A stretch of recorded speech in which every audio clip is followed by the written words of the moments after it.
fair elections are the bedrock of America.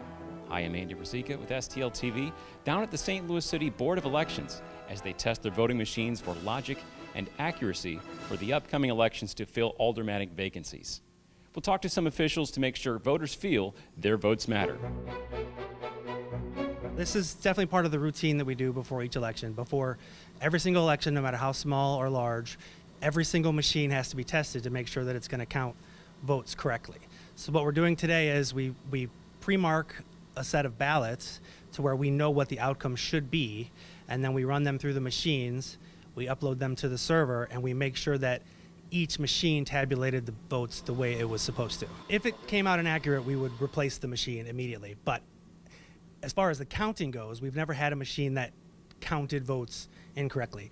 The other benefit to this kind of testing is that we can find physical errors with the machine. So a lot of times a printer will stop working or a wheel will stop turning inside the machine, and we're able to either fix those or kick those out.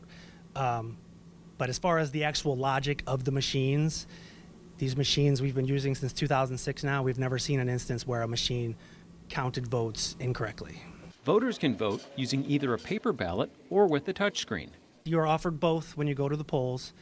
It tends to be a 65% paper, 35% touchscreen split as voters what they tend to pick, but you are offered both when you go to the polls. Both count perfectly. You don't have to worry about whichever one you want to take. It's just up to the voter preference. To ensure safety, voters will be provided a disposable Q-tip for the touchscreen.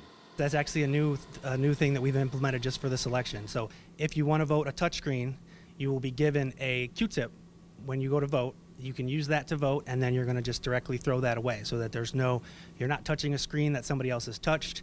You're not touching a stylus that somebody else has touched. You're literally touching a Q-tip, just you, and then you're throwing it away, and the next voter will get his own Q-tip. Zakhaib says that testing the voting equipment for logic and accuracy is important for every election. It's extremely important. We want to make sure before each election that each machine is going to count the votes exactly correct. We don't want there to be any margin of error when it comes to counting the votes. And if we saw anything remotely like that, we would discontinue that machine immediately. It also happens to be state law that we do this kind of checks, but it is very important, even besides that, to make sure that every machine that leaves here is going to count the votes that are put on it perfectly. I'm Andy Rosica. Thanks for watching.